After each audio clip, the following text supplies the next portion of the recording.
All right, we're good to go. All right. What's happening, everybody? It is your man, Tony the Tycoon, and welcome to another Tycoon Talks. And listen, I'm gonna be honest with you guys, man. I don't know if it's the coffee, the B12, or whatever, or maybe it's tonight's lesson. Either or, I am excited to get into the things that we're going to get into tonight. And so, I'm going to jump right into it. So for those that are just now coming to the channel and learning about who I am, my name is Tony the Tycoon Hills. I played almost a decade in the NFL, won a national championship with the University of Texas, won a Super Bowl with the Pittsburgh Steelers. And then, like I said, I played almost 10 years in the league. And so the thing that I am passionate about is being able to help athletes identify something called the athlete identity foreclosure, the athlete identity foreclosure. I want to make sure I got the right thing on this mic. Last time I did the reverb, bro, it was crazy work. So we're coming back and we're redoing the lesson that we did last week, but it's all good because we're bigger, we're stronger, we're brighter because of it. And so helping athletes to understand athlete identity foreclosure, AKA understanding how to, not AKA, otherwise understanding how to identify your purpose, how to find your purpose, and understanding that your platform is your platform is just your platform, right? It is not your purpose. Your platform is your platform. It's not your purpose, right? You're bigger than your platform. You're bigger than what you did, right? You're becoming of who you are, and that's what we want to talk about tonight. And so tonight's lesson is called "You Didn't Lose Yourself After the Game. They Took it Before It Started," right? And quite frankly, I'm going to prove it tonight. And I'm not going to just prove it with, I know a lot of times in the other episodes, I've talked about my experiences of being in the league and the experiences of others. But tonight we're going to do something a little different. We're going to talk about a little more research, right? So it's not going to be a research driven type of conversation, but I am going to leverage the research to be able to back up some of these points. And by the end of tonight, my hopes is that you are more educated as an athlete with the thing that you're dealing with as it pertains to what AIF is and what the wilderness space is, right? And so I want to start by saying this. Tonight we're talking about identity foreclosure, not what it feels like, but what it actually is, and how the system you trusted most engineered it before you ever played a single professional snap. So this is not about blaming the league. This is about understanding a structure so you can finally build your way out of it. And I just want to welcome you guys in. And so when we jump right into this, I want to get into some certain topics on this thing, right? Well, first and foremost, I want to say this. The system didn't fail you, right? It actually did exactly what it was supposed to do. It worked in the way that it was supposed to work. As an athlete, it got you to believe in a particular aspect of yourself. It got you to believe in a particular aspect of what that system wanted you to do, and it propelled you and it pushed you into that. And it was unbeknownst to you. And that's what we're going to talk about tonight. So the question I pose to the people that watch is, what exactly is identity foreclosure, and how did it happen to you before you ever played a single professional snap, right? And we're gonna unlock all of that, but I do want to share a story with you guys. And so this story took place in 2010. So in 2010, I had already been like 3 years into the NFL. Like I said, I came into the league, won a Super Bowl with the Pittsburgh Steelers, learned a lot, right? That first year. Year two, started gaining my feet, I got my feet up under me as it pertains to what it means to be in the NFL. And then year three, I had one of the best training camps that I've ever had, right? I came in, I was 330 pounds with 13% body fat. I was in great shape. I could run like the wind. I was actually positioned as the starter for the entire preseason as the right guard, right? So, I mean, things were seemingly going well. Well, let me tell you something. God has an interesting way of sharing and showing you what it is that he wants for you as opposed to what you want for you. Because outside looking in, it's clear to see that, hey, he's the guy, he's our guy, right? But some things took place, and what ends up happening is as I'm sitting in my locker, we got this guy that comes in. His name is the Reaper. That's what we call him. We call him the Reaper. So the reason we call him the Reaper is because, when you see this individual, you got to get your playbook. You got to get the trash bag because you're not going to be here too long. And so as I'm sitting in my locker, preparing for the season to start, I see the Reaper walking down the hall. I'm like, oh man, he about to get somebody, right? And now what happens is he hangs a left and he starts beelining straight to me. So I start looking around because I'm the only one sitting here at the moment. And I'm like, well, he can't be coming for me. Like, I've been the starter for the whole preseason. I like, this can't be for me. Hey, Tony, man, I need you to get your playbook. Coach wants to speak to you. So I go up to the top room. I hear what everybody has to say. There's a difference of opinion on certain things. And the next thing you know, I'm taking my trash bag out. I'm walking to my 2008 GNC Denali, all black, by the way, nice, real nice vehicle, right? Celebrating a little bit, And I get in the car and then I put my head on the steering wheel. And I ask myself the question, man, what am I going to do now? What am I going to do now? Because this whole time, everything that I had worked for, it was like it was right there in the grass, right there in the cup of my hand. And seemingly it was gone. And so what I realized in that moment, or what I would come to realize later from that moment, is that I had attached my whole soul and being to being an athlete. I was the athlete Tony Hills. I didn't know who Tony Hills was outside of that. I was only the athlete Tony Hills, and the world saw me as the athlete Tony Hills. I was celebrated for my performance. And this goes all the way back before I even get to the league. This goes back to being an All-American and being up for the Outland Trophy as an offensive lineman, as one of the best offensive linemen in the country. This goes back to being one of the top tight ends in the entire nation. I was the number 1 tight end in the state of Texas, and I was the number 7 player in the nation coming out of high school. This goes back to me being a freshman playing on junior varsity, and then being a sophomore playing on varsity as a three-year letterman. This goes back to me playing as a 12-year-old, playing with 14-year-olds because of my size, my quickness, and my speed. This goes back to the time when I first picked up a sport and society said, hey, that young man is going to the league. Hey, that young man is going to be an athlete. Before I had ever discovered who I truly was, society had already stamped on me what my identity was. So now when you fast forward to the moment of me sitting in that Denali, asking myself, what do I do now? This is the question that many athletes ponder upon when they meet their athletic demise, so to speak. And so that's what I want to get into tonight. That's what I want to address. One of the things that I had come to realize is I had allowed my performance to eclipse my personhood. I had allowed my performance to eclipse my personhood, meaning that I had put the sport in front of who I was. I had put the sport in front of everything, all the sacrifices, the being paralyzed in high school for a few months because of knee injury, the multiple surgeries, the breaking of bones, the concussions, all of that. I had put it all on the line just to have an opportunity to live out my dream, to live out my vision.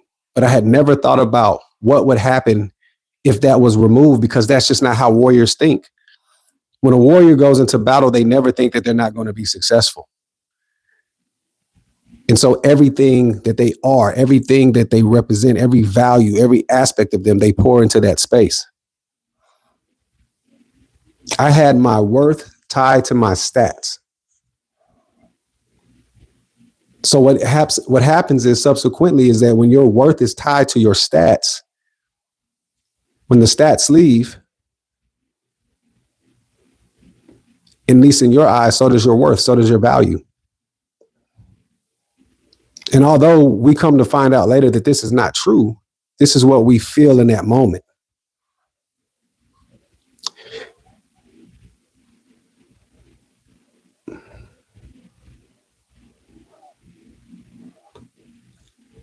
I don't want to use the word victim. The system did what it was supposed to do. The system did what it was supposed to do. It maneuvered my focus to only be able to see things from a tunnel vision type of perspective so that I would be able to be another cog in the wheel to spin the system. And here's the thing, I want to make sure that we understand this. I'm not blaming the system, right? I would, to be honest, if I could do it all over, I would do it again. I would do it again. I would go back the same route, go through the same path and do it all over again, even knowing the things that I know now. Because going through that process is what led me to here. That's what led me to here.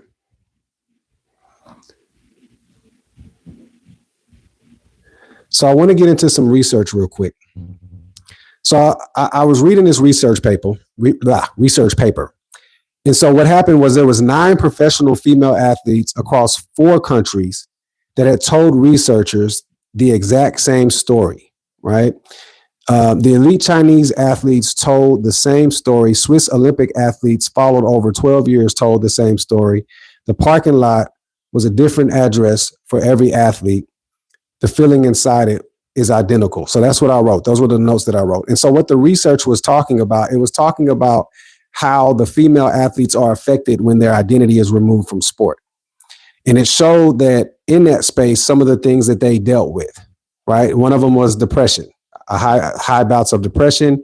You had, there was also an immense amount of alcohol use. Oh, we got notes coming in. An immense amount of alcohol use. You had impulse. There was a lack of impulse control. Like this article was extremely interesting, right? And they did it across different nations. So you had Switzerland, where they did some of the interviews there, and they just did stories. They did stories, and they went in and they asked them about their experience. You had China. It was pretty interesting what the research came back with.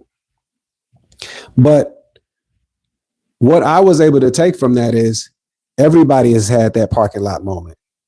If you played in any type of sport, we've all had that parking lot moment where we have to figure out, like, okay, I've been an athlete this long. What am I supposed to do now? We've all asked that question. What do we do when it's done?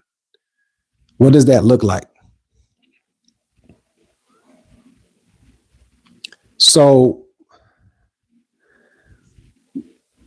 one of the things that I like to do is, as I'm reading these articles, is like, how do I take this seemingly complicated information and simplify it? So I look at things from a standpoint of frameworks. And so when an athlete is in a space to where their sport has left them, whether that be voluntary or involuntary retirement, right? And I'll go into the two later. There's a rupture aspect that happens, right? There's a rift that takes place. It's like a separation. So here we were connected and we were bind.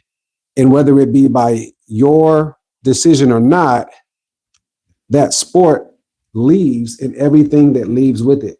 And now you're left trying to figure out, how do you operate within what I call the wilderness space? Now, psychologically, they call it identity moratorium, right? Meaning the identity pause or the identity timeout. I call it the wilderness, where you're left without a foundation, roaming around, trying to understand who you are, right? Outside of the game. And as I was watching some of these YouTube videos today about this is happening on all levels. This is happening on all levels. It's happening in every sport, whether it was hockey. I've watched hockey interviews. I've watched golf interviews. I even watched a lady that was a violinist. Now, it has nothing to do with sports, but I just wanted to see how deep does identity foreclosure run. And it runs so deep.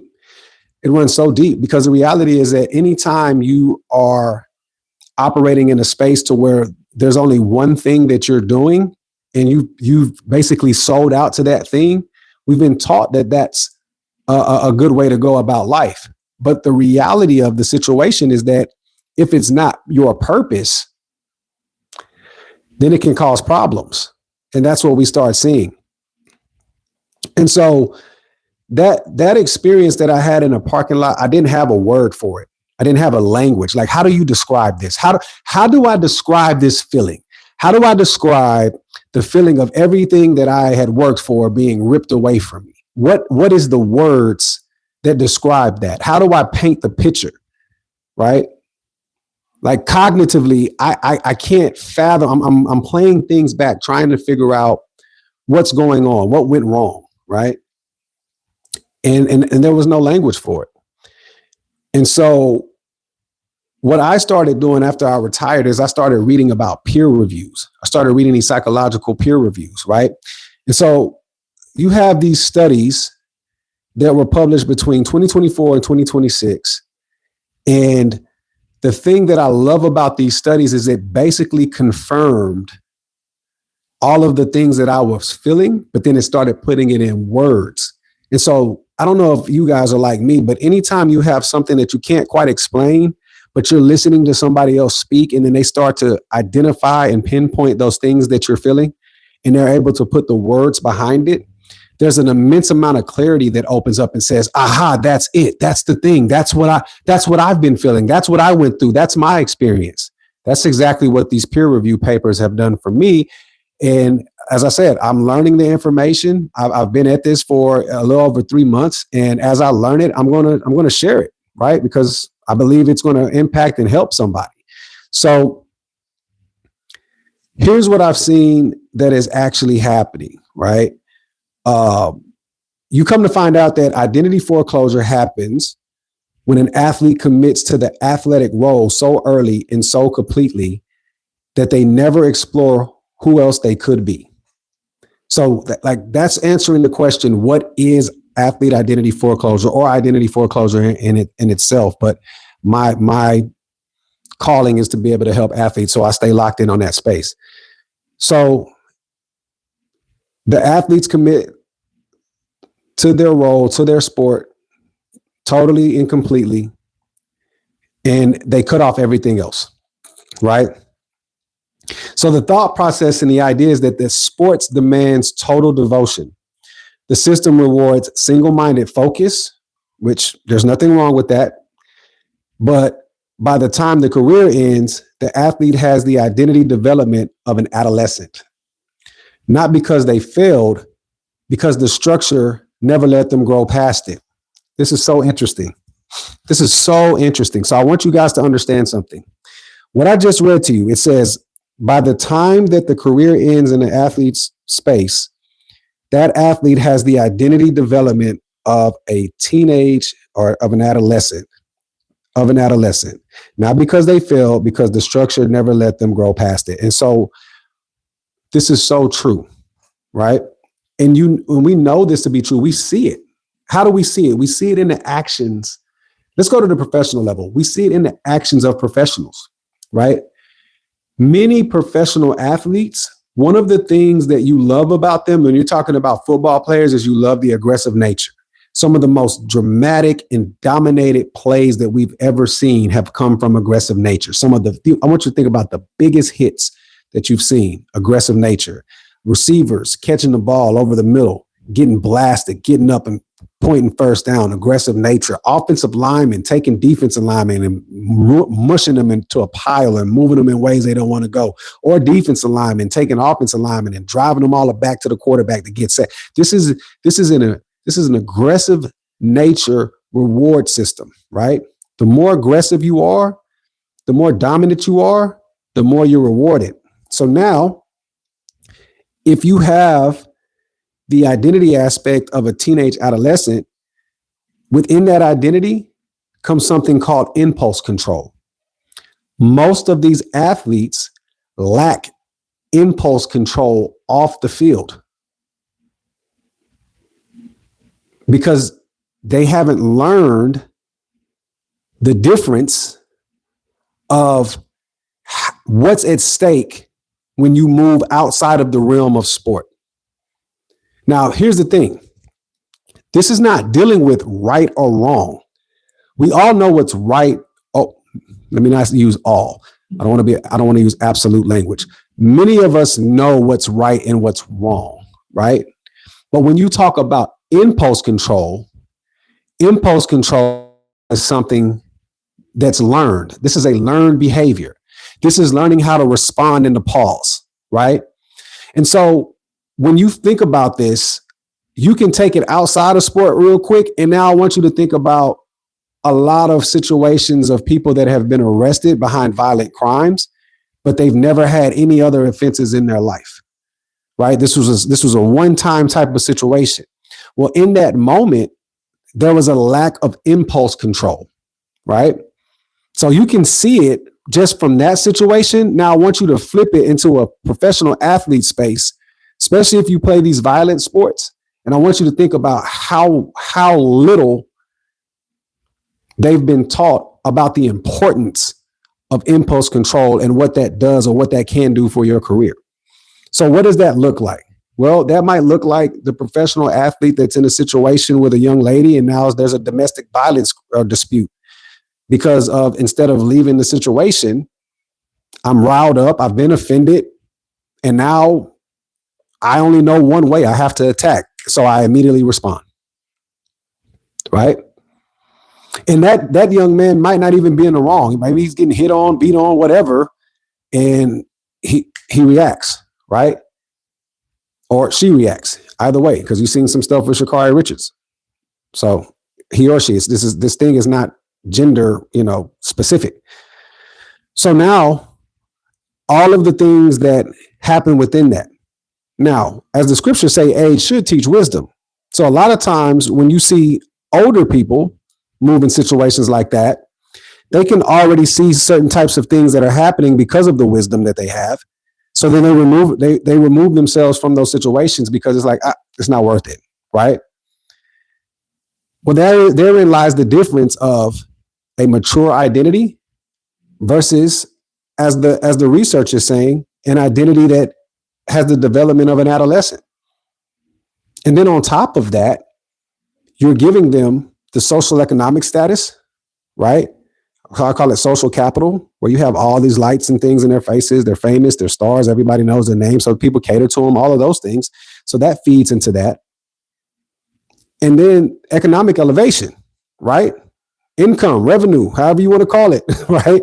They have that coming in as well. So now if you give a teenager or somebody that has the aspects of a teenager from an identity standpoint, and that identity also plays into the mindset, right? Because your identity is tied. The mindset and an identity is one and the same, right? So now when we put it into that standpoint, we can see why a lot of these individuals make the decisions that they make that are less than advantageous from the future that they desire for themselves. So leaving elite sport, this was one of the papers that I read. This was the main point that I pulled out of it. It says, the trap is structural, not personal. Nobody tells the athlete to build a second identity because the system benefits from the first one being total. The system benefits from the first one being total.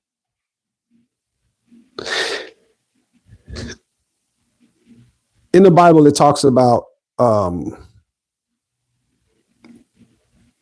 having to be taught certain aspects and certain things of life, right? We can all agree to that. Well, most of us can agree to that. We have to be taught certain things. Well, when you're in a system that only teaches you how to do something one way, not only does that create an immense amount of narrow-mindedness, but that creates for lack of a better term, an all or nothing mentality.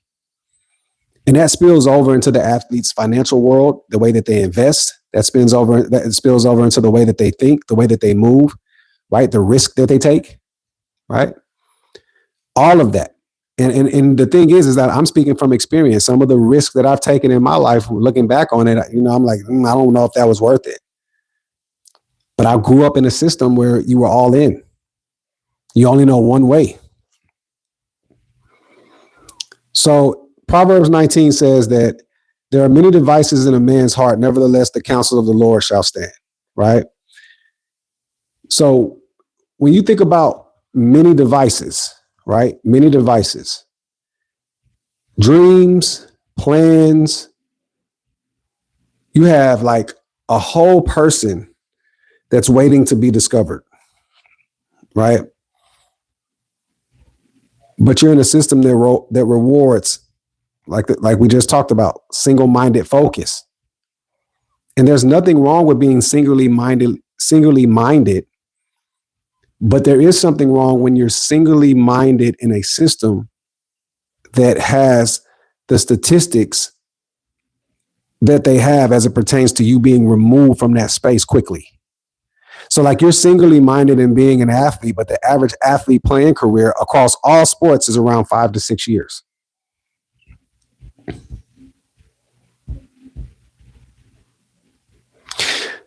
The reality is that the only counsel that stood for the athlete was the one that the system gave them. That's it. And so even, remember, the blinders are on. So even when you've been told, right, there's a difference between being shown and being told something. Even when you've been told, hey, man, you need to think about life after the game. Hey, man, you need to think about life after sport. I cannot hear what you're saying because I'm in a system that only rewards singly minded performance. It only rewards singly minded performance. I'm not rewarded for thinking outside the box. I'm rewarded for being linear in all that I do. So you think about the training, the rest ratio and recovery, the film work, right? The practices, the execution of the games.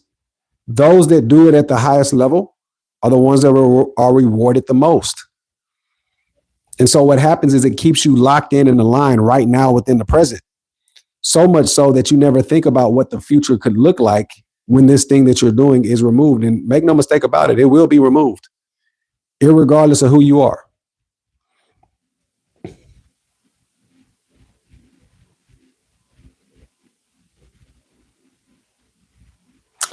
So I'll sum it up by saying this.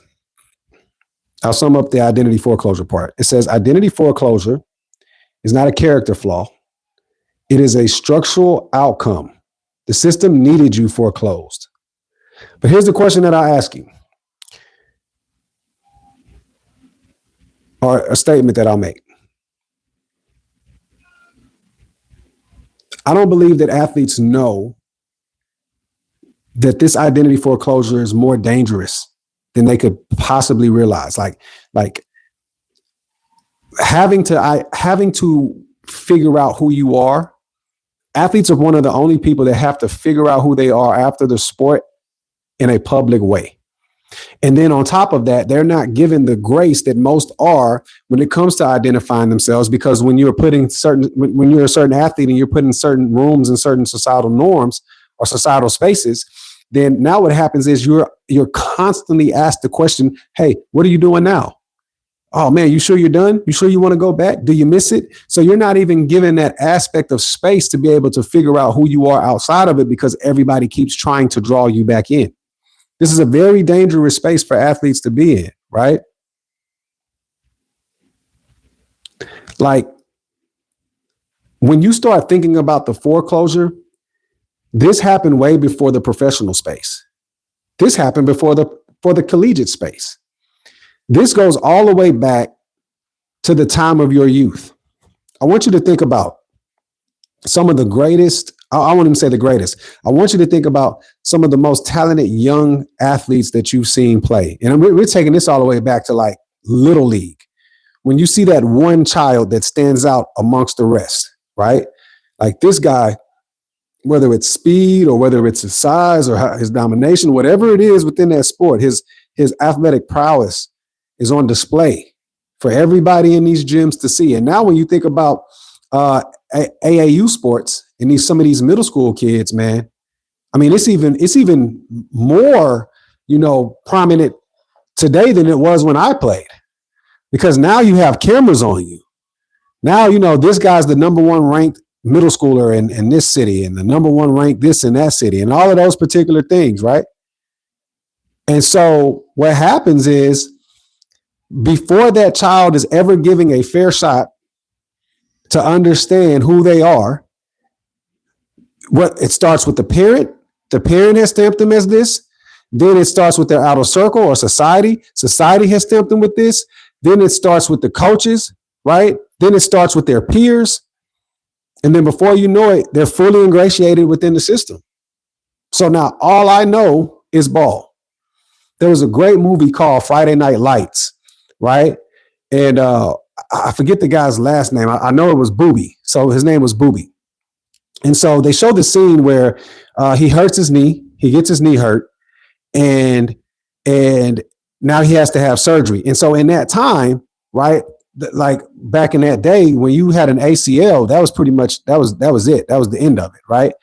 And so as he's in the locker room, he's putting on a strong face, right? He's putting on a real strong face. And he's like letting his team know, like, man, y'all go do y'all thing at state, man. What y'all looking all sad for? I'm gonna be back, right? He's doing all of this stuff. And so they're pacifying him, man, we know you're gonna be back. We know you're gonna be back. And so now they get on the bus. They're going and driving to the state championship. He gets in the car with his dad. And at that moment, you start seeing him break it down. And he's going hysterical. He's crying, man. All I know is football. All I know is football. What I'm going to do? I'm supposed to buy you that house, Dad. What I'm going to do? I'm just a football player. This is all I can do. This is what I was built for. And although it's a movie, what you come to find out is that many, many athletes have uttered those same words. This is all I know. This is it. Who am I without this?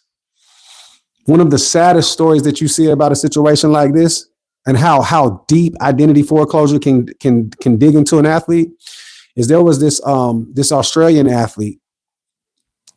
Her name, I believe her name was Brittany George. I want to say her name was Brittany George. She was an Australian athlete, and she's doing this interview. An interview.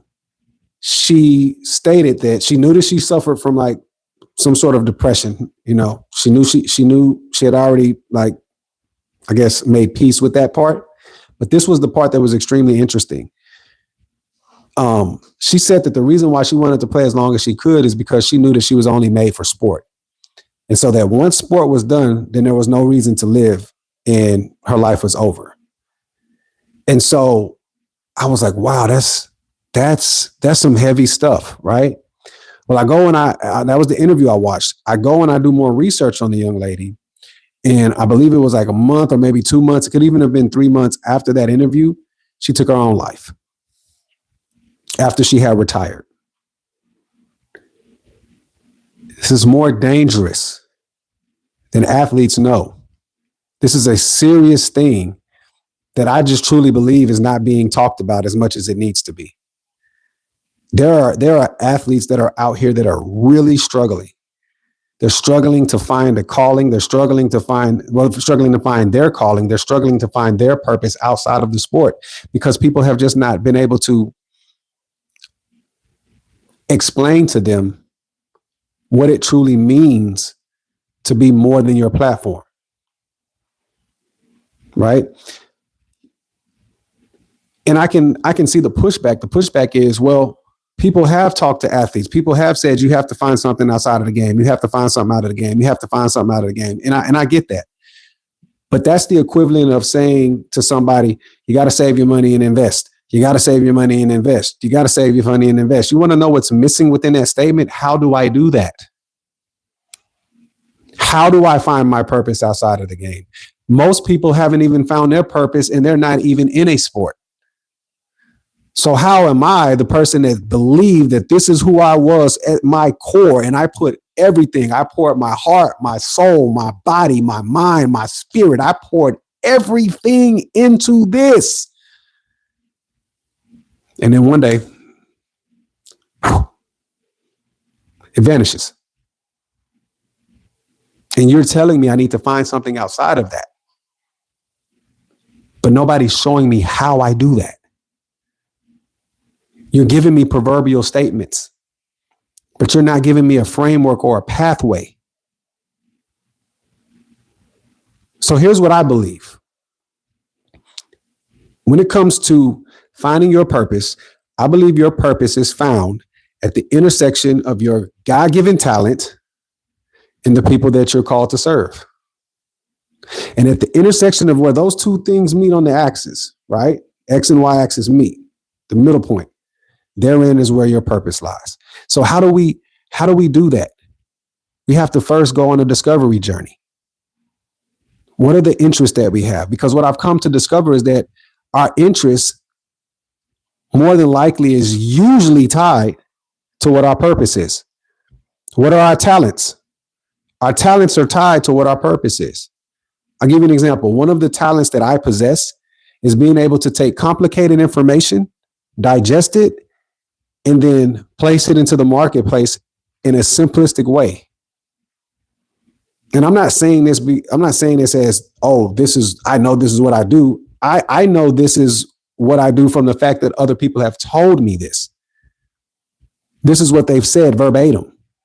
Man, I didn't understand what they were talking about, but the way you broke it down, it made so much sense. Well, if I keep hearing that, I need to write that down. You know what? Hey, I'm good at taking complicated information and simplifying it so people can understand it. That's a talent. And as you continue to discover that, the next thing you need to do is you need to develop that. All right. And once you develop that, you need to now start to design yourself within that. Design yourself within that. Start to design and craft who you are within that space of purpose. And then once you've discovered, right? Once you developed and once you design, then you need to deploy it. And here's the thing.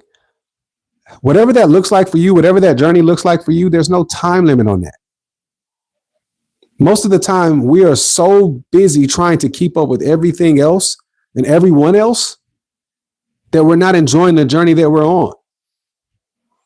We live in this microcosm of attention, right?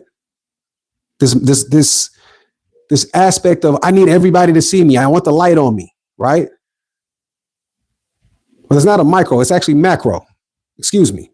This macrocosm. I believe that's the right word, right? We want all the attention. But the thing is that once you get the attention, do you have something to say?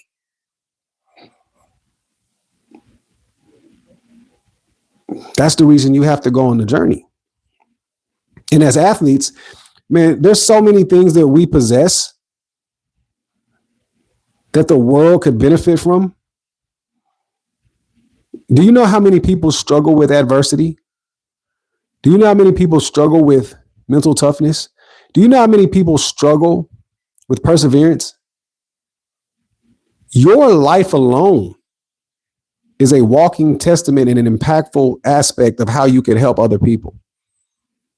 And then that can become a business. Right?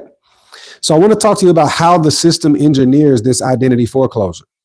So the research calls this oh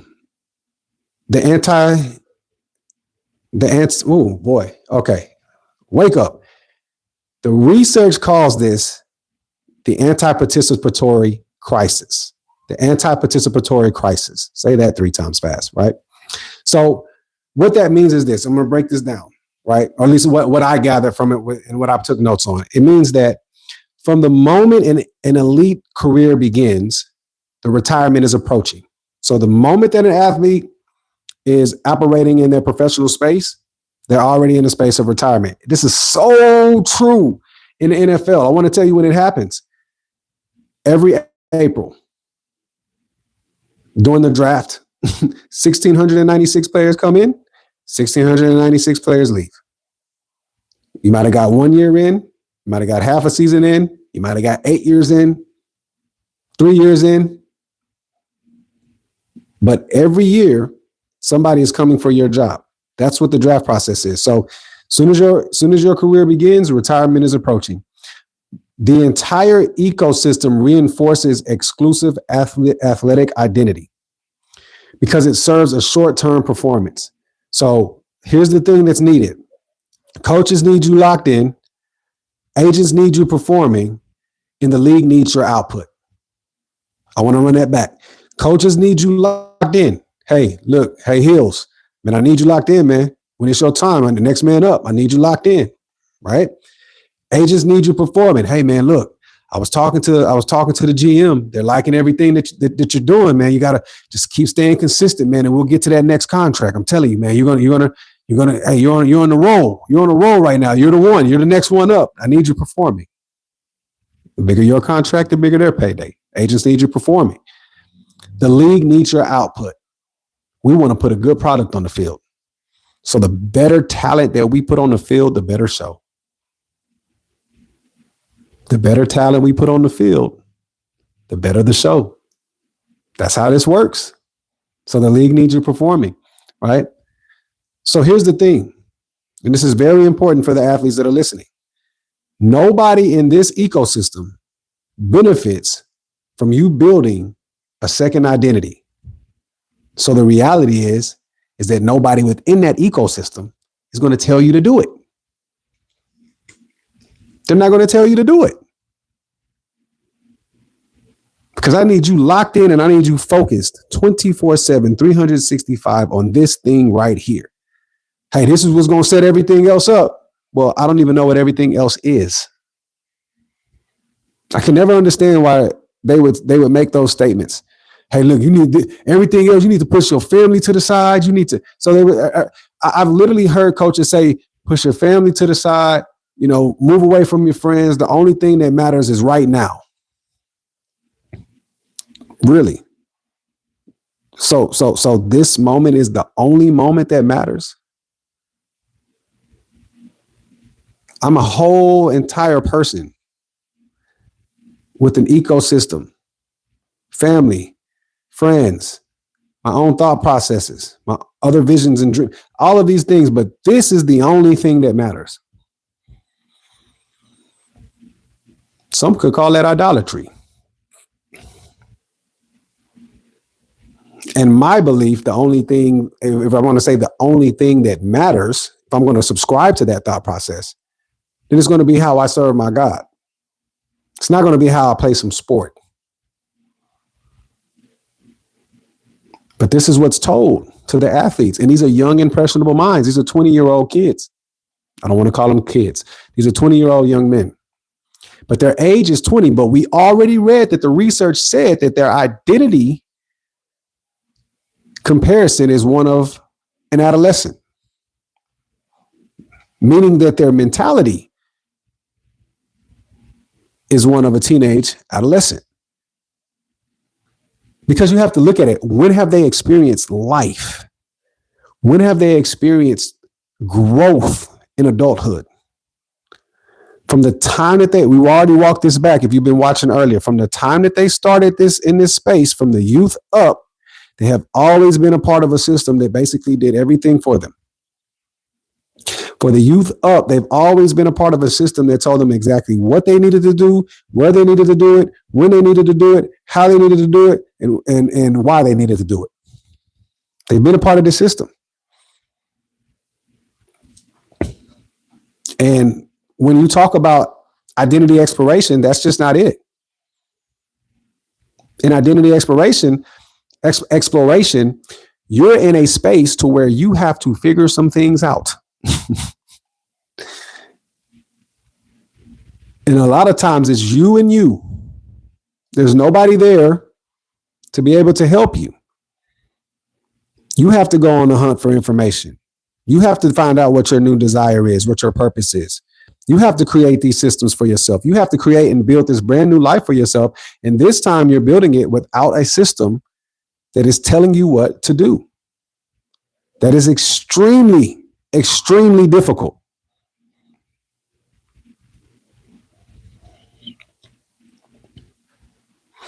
So there was a 2026 South Korean student athlete study. It says that athletes with exclusive athletic identity We're not worried about life after sport. So those individuals that were all in, this is all I'm doing. I'm an athlete. That's what I am. This is what the research is saying. And I want you to see this. This is happening in a different part of the world. So that's why I guess that's why I was so hyped about tonight's discovery, is because this is not just a domestic thing. This is taking place across the world. Athletes are dealing with this across the world. Right now, we're in South Korea, right? It says, because they plan to stay in their sport forever. So now I can already hear, oh, well, that's just not realistic. I just told you, a warrior never believes that they're going to fail, that they're going to lose. So to them, it is realistic, because the thing that didn't seem realistic before is actually happening now. It's not very realistic for a professional athlete, for a collegiate athlete to go to the professional level. It's not very realistic. And what I mean by that is less than 1% of college athletes make it to the next professional space. Less than, you have about 2% of high school athletes that make it to the D1 space. So how are you telling these people that are a part of the 1 and 2%, that how they're thinking is not realistic?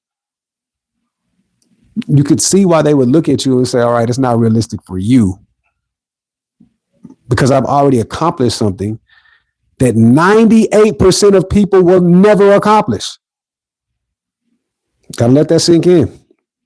So the trap is that the sport adjacent path does not always work out. And when it doesn't, they have nothing else. That's what the research came back and said. That's what the study talked about.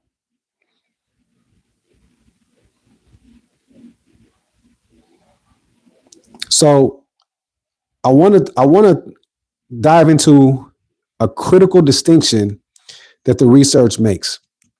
It talks about this. It says exclusive athletic identity. So your entire self-concept flows from one source, and that source is being an athlete. Now, there's no such thing as a one-sided coin or a one-sided sandwich, right? I believe the saying is for every action is an equal or opposite reaction, right?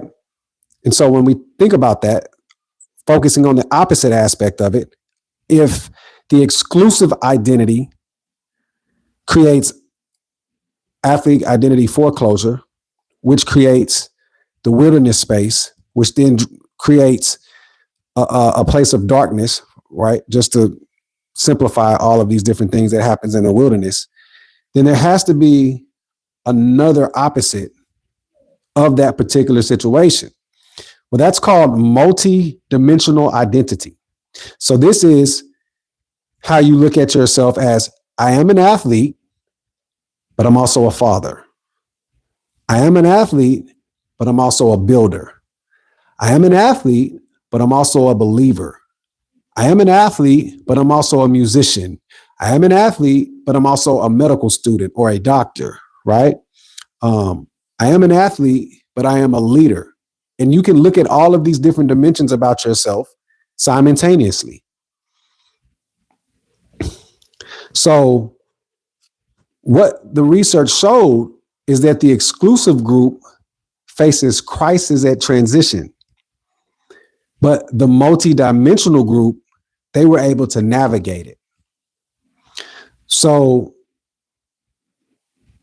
if I had to look at, after reading all of those studies this past week, the 5 different studies, the single distinction between the athlete that has the all in or all or nothing mentality versus the athlete that has the multidimensional identity, or the athlete that has the athlete identity versus the athlete that has the multi-dimensional identity, the single distinction is being able to understand. The single distinction is being able to understand that they're more than an athlete, that they have something outside of the sport. And I will say this, as I'm studying this and reading other things, you are starting to see where athletes are moving away from, I'm just this thing. Maybe it's the emergence of NIL because they're starting to have different experiences earlier, right? but you're starting to see, and the youth are looking at things differently as well. You're starting to see it shift.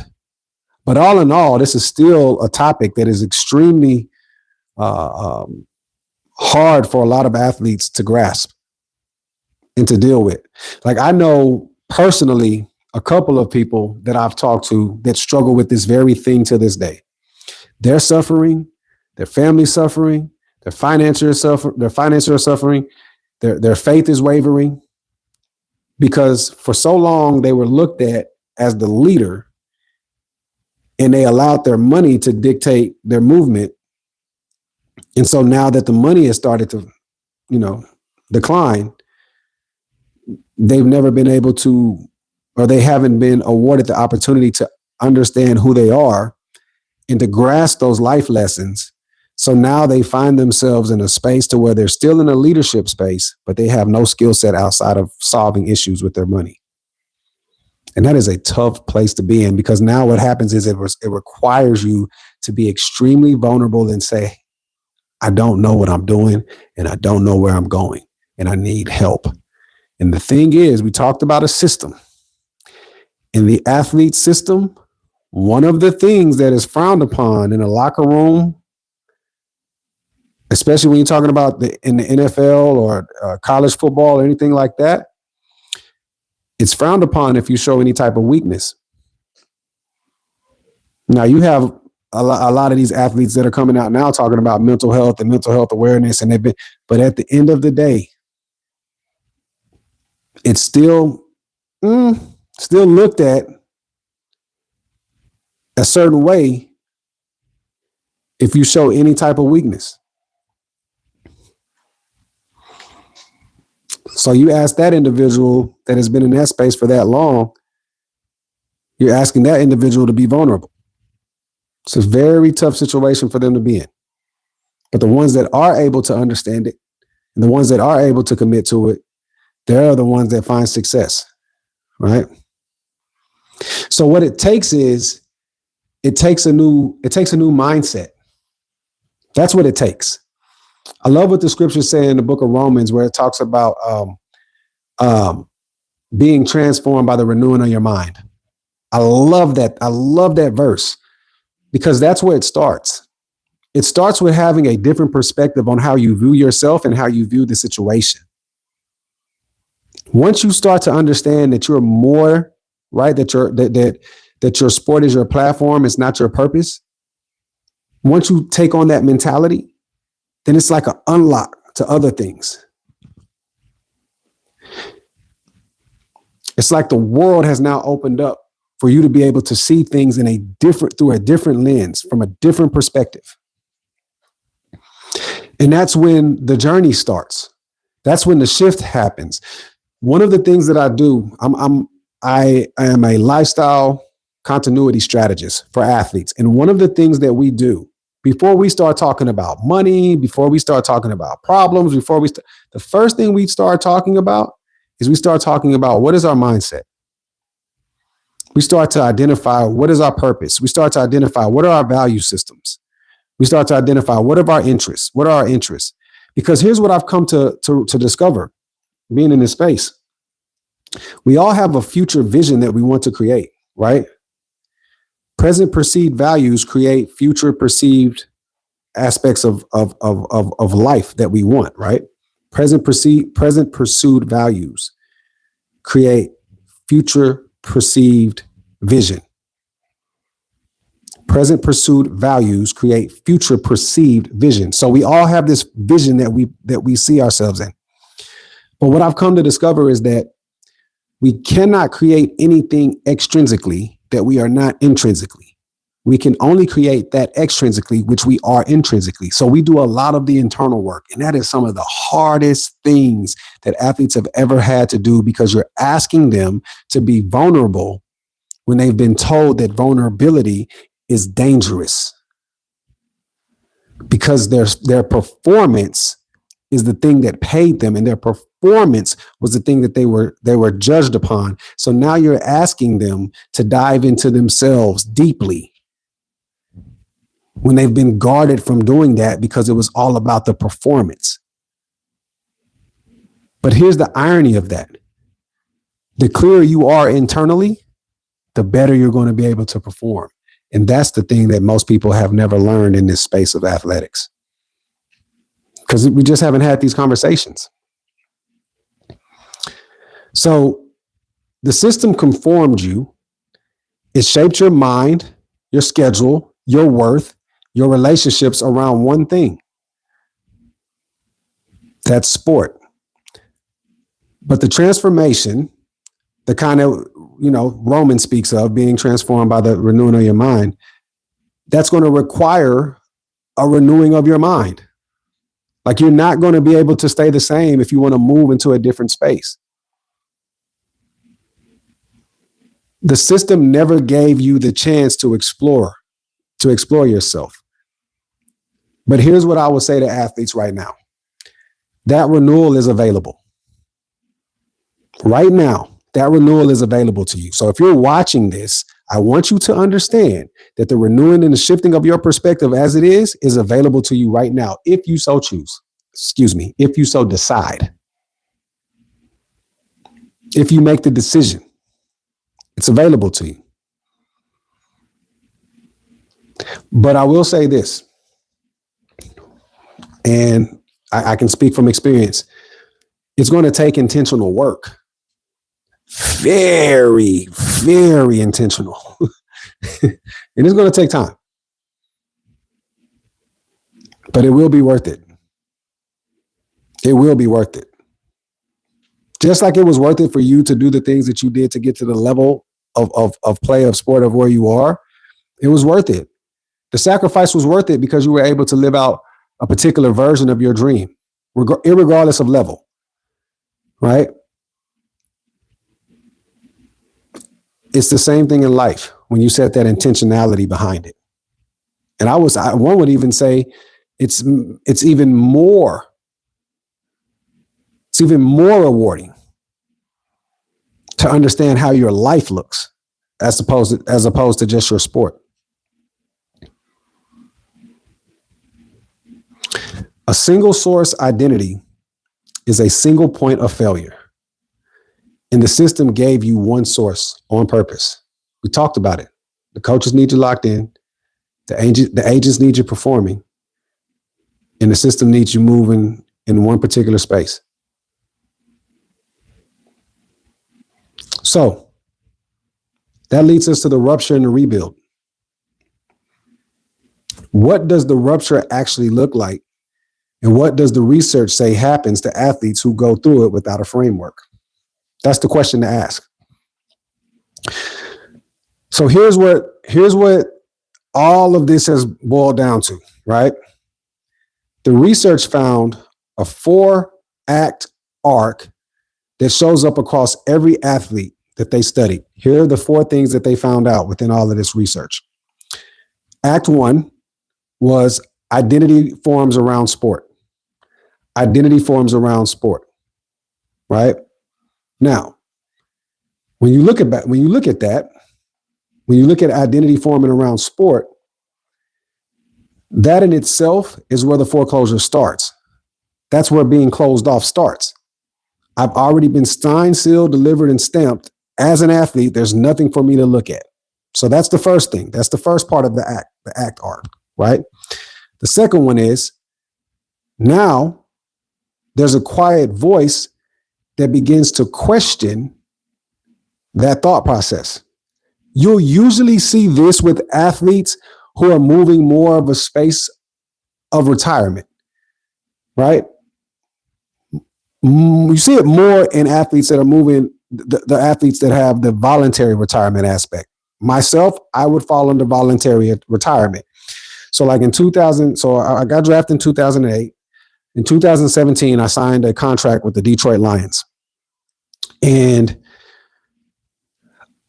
to be quite honest with you, I just lost that zeal. If you go back and type in Tony Hill's Detroit, you'll see my face. Like, there's no light in it. There was no love for the game. I knew this is it for me, man. I can't do another season. So I walked away from the game. That was voluntary. But I was already having those questions about, like, is this it? Cam Newton, right? way bigger career than I had, right? He talks about this as he was sitting on the sideline and he's watching the players play, and he's like, man, is this it for me? And then he goes back and he said, yeah, I think this is it, right? He starts to question if he's able to do the thing that he once did. He starts to question if he's just an athlete or if he's more. He starts to question those things. And he still has love for the game, passion for the game. If you watch his podcast, 4th and 1, he's extremely involved, right, with things that are happening around the game. But we all get to that point to where we start to question what's going on within the sport. And then you have Act 3. That's the rupture. That's the disconnect. All athletes experience that. Whether you're Tom Brady, 20 plus years in the league, you finally retire, or, whether you're the individual that got a shot in minicamp and the system removed you from the space of sport and now you have to figure out life. Either or, we all get to that space, that rupture space. That rupture space, that can be injury. Chris Bosh is a great example of this as it pertains to his body failing him. That was the rupture space when he had the blood clot issues, being cut. We've seen that, right? We talk about like the retirements that weren't chosen, and we can get into that as well. Like we talk about involuntary retirement. That's the system no longer wanting you, you being cut, your body fails you, you make a poor decision that removes you from the league. Those are that's involuntary retirement. You weren't looking to retire, but some of these factors caused it, right? But here's the finding that changes everything. Reconstruction is not automatic. Time doesn't heal this. This goes back to intentional work. That's the only thing that does it. The only thing that does it is intentional work.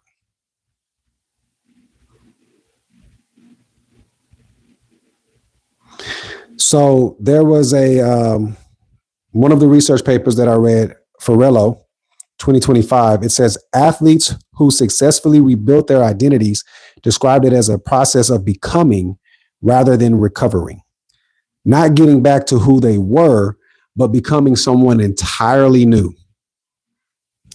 And that's what we have to get to as athletes. We have to get to that perspective and that shift, that mindset shift. That look, we did that and it was cool, but man, there's so much to life that we have yet to discover. It's a big world out there. It's a huge world out there. There's so much to learn, not just about what's happening around you, but what's happening within you. And you haven't had that ability to do that when you were in that system because of the way that the system operates. It took everything. It grabbed everything. It needed everything from you in order for you to have an opportunity to be successful. If you're no longer in that system, now is the opportunity to be able to renew your mind, to shift your vision, to shift your perspective, to become somebody new. And for a lot of athletes, they fear that. They fear that. They still want to hold on to and attach themselves to that identity. You see this time and time and time again, when a lot of them are so locked into that identity that the conversations that they have are not even they can't even have a conversation outside of sport. One of the most glaring examples of this is if you ever listen to Terrell Owens talk at him being almost 50 years old, how like if an NFL team called him, he could still help an NFL team win. This is somebody that has an extreme amount of athlete identity. But he's also a Hall of Famer. So what you come to find is the ones that have reached the pinnacle of sport, the highest, have the hardest aspect, they have the hardest transitional track. And when we talked about things about decision making, we can look at Warren Sapp, Hall of Famer. You can see some of the decisions that he made, and he's vocal about this. I'm not talking about the brother. I'm not passing judgment. These are just observations. He's vocal about some of the decisions that he's made. If you want to see some of the craziest identity foreclosure decisions, go watch the 30 for 30 broke. Yes, it's going to be heavily money based, but I want you to look at the mentality of the individuals that are talking. Because before we ever get to being broke, there's multiple decisions that are being made to get us to that space, right? Or the lack thereof. Who we put our trust in. I talk about this in one of my videos, the 3-circle method or the 3-ring method. There's the inner circle, the middle circle, the outer circle. The outer circle is going to be like community. You know what I mean? So like social media, I'm part of PAC, the pro athlete communities, like those different spaces, group, social clubs that you're a part of. That's going to be your outer community. Your middle circle, right? That's going to be people that align with your vision and have some similar values. It could be your business partners, your financial advisors, things of that nature, your wealth managers. They align with the thing that you're doing because subsequently all of you guys are moving in the same direction, right? I'd say alternative investment partners, things like that. And then you have your inner circle. These are the people that you hold near and dear to and close to your heart. Those are the ones that care about you as the person, right? That could be your mom, your dad, your spouse, your kids, your brother, sister, cousins, whatever. Like the individuals that are near and dear to your heart that you respect, that know who you are as the individual.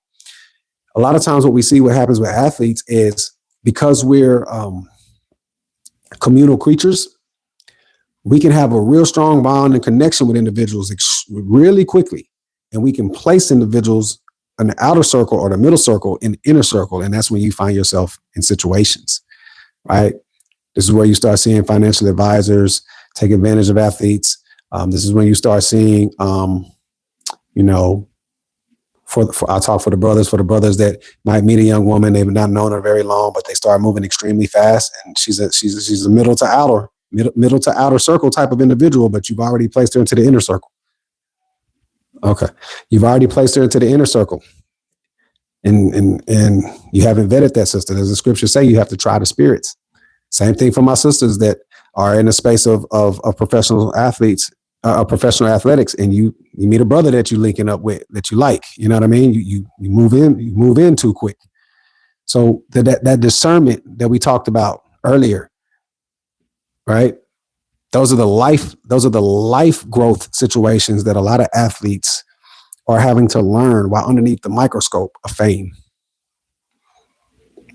And it can be costly, right? They're not in a situation like people that are not in that space who are experiencing the same thing. The loss is not the same, right?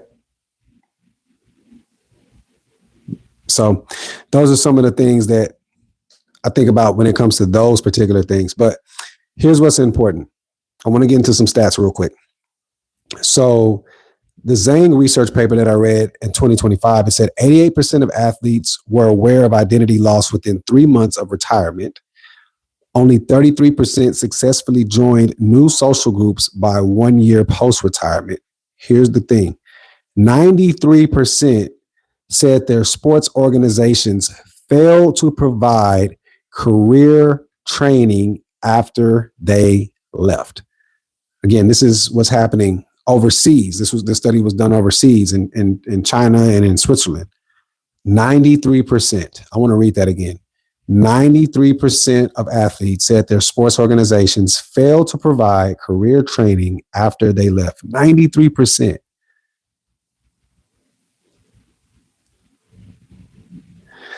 So when I think about that, the system that demanded everything from you, your heart, your soul, your spirit, your physical talent, your mental, all of it, everything, gave you nothing in return outside of sport. And I can hear it now. Well, there's certain things that are set up for athletes. They got to take advantage of. Listen, when you read and understand this research, again, this is you telling them what to do as opposed to showing them how. Now, I will say this, because I want to be fair on both sides. For the athlete, we talked about that. I understand the fear component, but at some point, you're going to have to open up and allow people to help you. So although these things are not your fault, it is your responsibility. It is your responsibility to find your way. And if there are situations that are out there for you to take advantage of, like I know the NFL has the NFLPA, they have the trust, they have these different benefits. There are things that are out there, right? It's your responsibility to take advantage of it.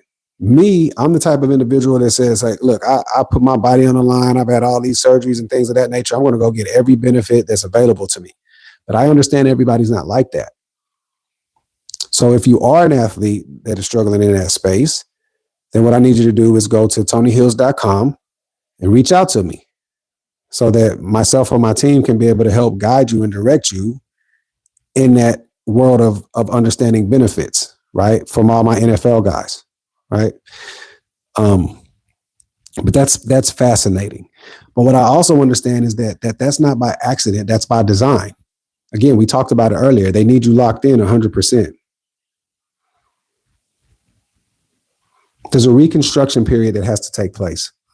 The scripture says in Ecclesiastes that whatsoever thy hand findeth to do it with all your might, for there is no work, no device, no knowledge, no wisdom in the grave, whither thou goest. Do the best that you can possibly do. Because one day, why? We're not going to be here anymore. And listen, I hate to tell it to you guys, and I might be showing my age with this one, but look, this is not Nintendo. This is not Mario Brothers. You don't get a reset button. You don't get to start over. This is it. In this life, in this particular life that we're in right now, this is it. You have to do the best that you possibly can. When you think about reconstruction periods, I'll say this. The reconstruction period that you're being called to, I believe that Yahweh calls us to, is not passive. It's extremely intentional. Right? You're not waiting on clarity to arrive. You're building that in spite of. See, the learning happens in the doing. The healing and the revealing happens in the pursuing.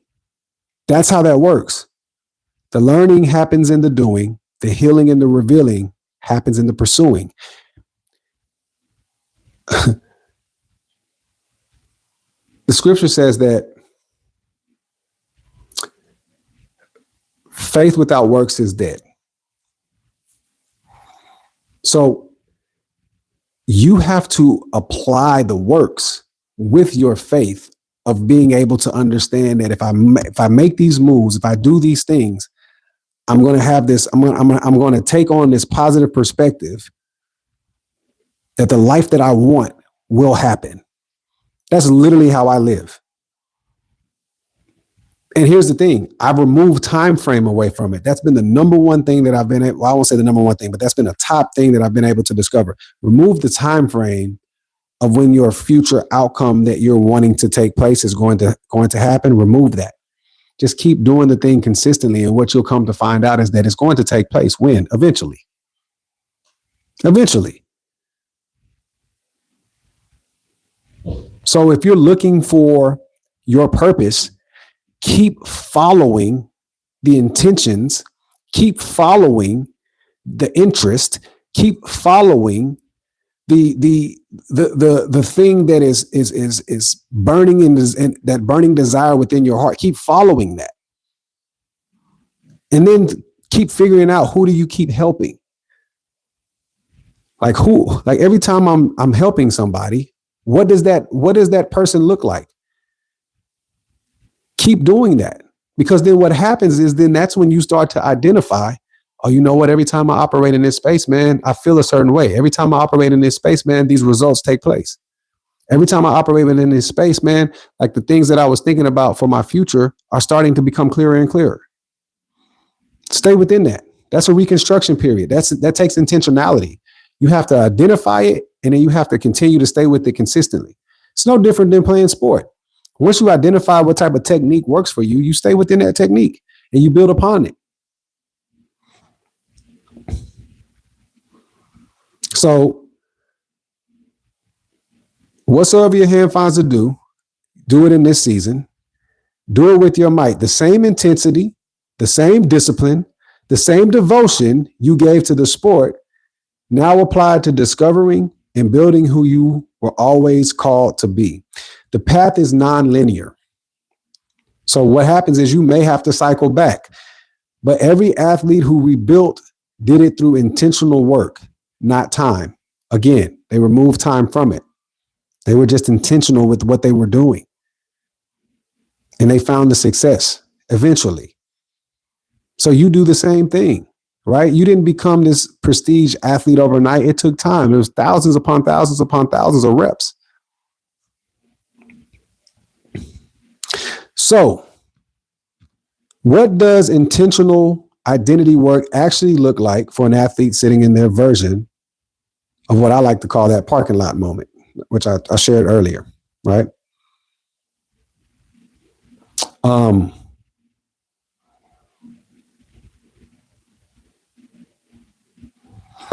What I've come to realize is that the things that we're talking about, whether it's the parking lot moment, whether it's the research, whether it's the data, the breaking down all of the different data, like this, all of this stuff is happening to somebody right now. So for those that are going to see this at a later time, I'm going to pose this question in the chat, and I want you guys to actually answer this question. When did you realize the sport was the only thing you had built your identity around? So not when the career ended.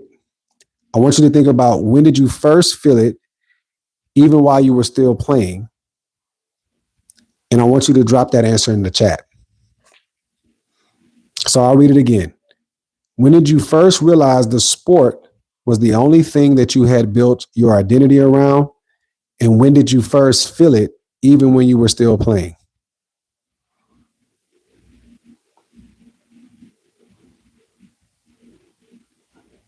That's so important to think about these things, to ask ourselves these type of questions. These are the intentional type of things that we're talking about. This is the intentional work that we're talking about, right?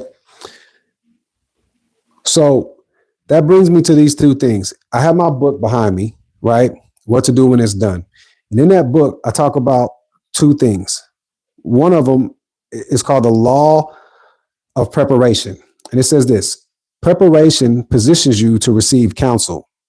Don't wait until crisis to seek advice. Build relationships with mentors before you need their help. Show up prepared, bring questions, listen actively, take notes, and follow through. The other one is the law of responsibility. It says you are responsible for your decisions. Counsel provides information, but you must decide your path. Don't blame advisors if you ignore their guidance. Take ownership of the outcomes. Why would I put that in there right after we talk about the question? Because I want you to understand that there is preparation and there is responsibility that has to happen when we're in this reconstruction zone. That part I talked earlier. I said that all of the stuff that we've talked about, yes, it's not your fault, but it is your responsibility. It is your responsibility. And the best way to be able to help you to remove yourself from the wilderness and move into the promised land is to be able to have mentors that have done it, seen it, been through it, and can help walk you through it. But they're only going to be as effective as you are listening. The better that you are listening, the better that you are following guidance, the better that you are letting go of the captain's seat and moving yourself over to the co-captain's chair just for a little while until you learn how to steer the ship, the smoother you're going to have a transition. We need mentors. Like, I'm reminded of the story of the disciple where I believe it might have been Matthew or it could have been Luke. It's somewhere in there. But the angel told the disciple to go catch up with this eunuch. There was a eunuch that was traveling, right, going into Jerusalem. I believe they were coming from Egypt.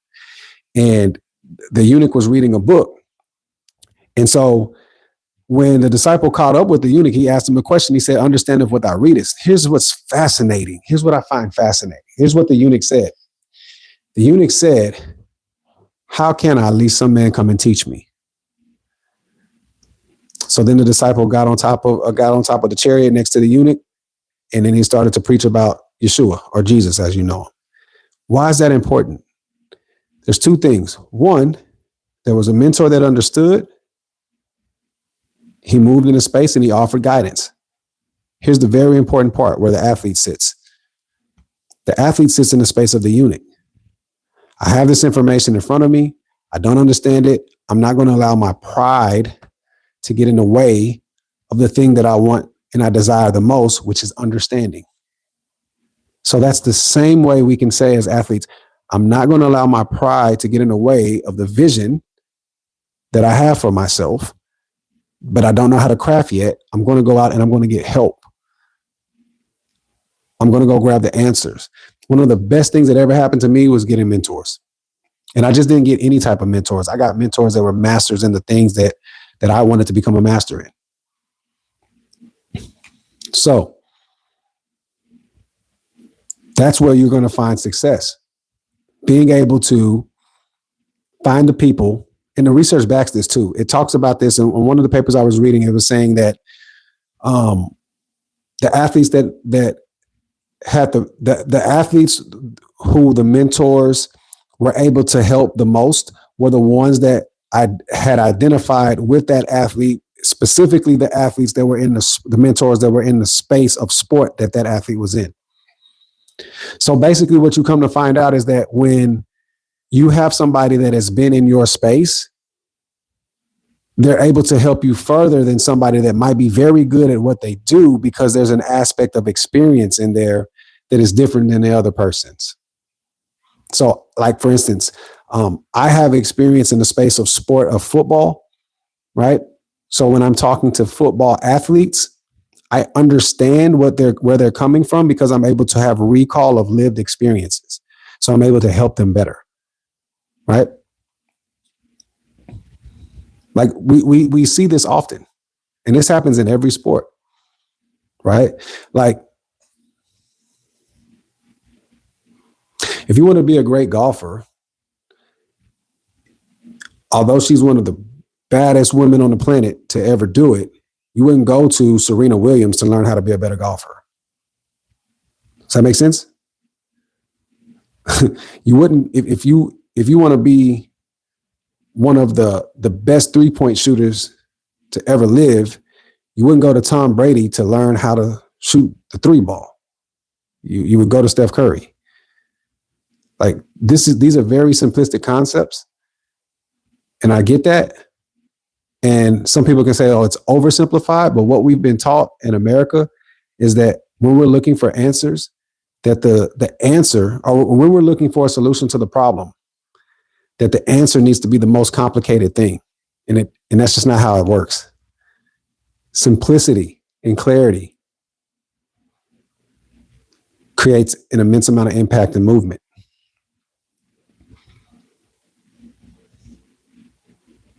So, as we get ready to wrap up tonight, we've been going for almost 90 minutes. Wow, that's amazing. As we get ready to wrap up tonight, I want to ask you all to subscribe to the channel. I want to ask you to share this information with any athlete that you know, or any athlete's parents that you know, either or, anybody in the athlete space, because we're going to continue to build on this topic. You know, every Friday, 8 p.m., we're going to get after it, and we're going to grow together. Also, if you are an athlete that is in the space of identity exploration, if you're an athlete that's in the space of transition, or you're even currently playing and you're just wanting to understand more about what this looks like, then I need you to go to TonyHills.com. You're going to go to the Quad Arena podcast, and in there, you're going to see something called the Athlete Circle. Or you can go to Tony the Tycoon on IG and hit the link in the bio. That's another way. You're going to see the school community, the Athlete Circle. There, we dive in deep. We bring in resources. We bring in people. We have an amazing amount of individuals that have been through certain things, athletes that are moving in other spaces, that have some of the answers to the problems that you are dealing with right now. So I would love for you to be a part of that as well. And it's also going to be in the description. The link will be in the description for the Athlete Circle. I'll make sure that it's in there. I want to say this. You didn't lose yourself when the game ended. They started taking it the day you put on that jersey. And the reason it happened is not because you were weak. It is because the system was working exactly as designed. But here's what the system never counted on. Yahweh does not waste development. The pressure was not random. The foreclosure was not the final word. The parking lot was not the end of the story. It was the beginning of the real one.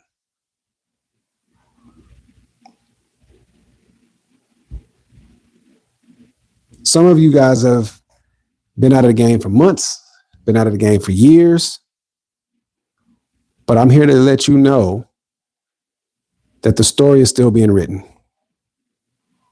And if you decide right here and right now that you're ready to move away from the wilderness, you're tired of being lost, you're tired of being confused, you're tired of being fearful, you're tired of being angry, you're tired of trying to figure out things and bumping your head against the wall of things that don't work, listening to all these different individuals that are telling you what you should do, but none of them are able to give you the guidance that you of what you need so that you can get to your promised land.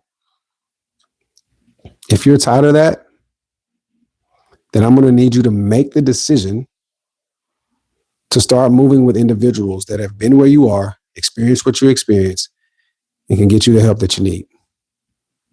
And that's what this channel is about.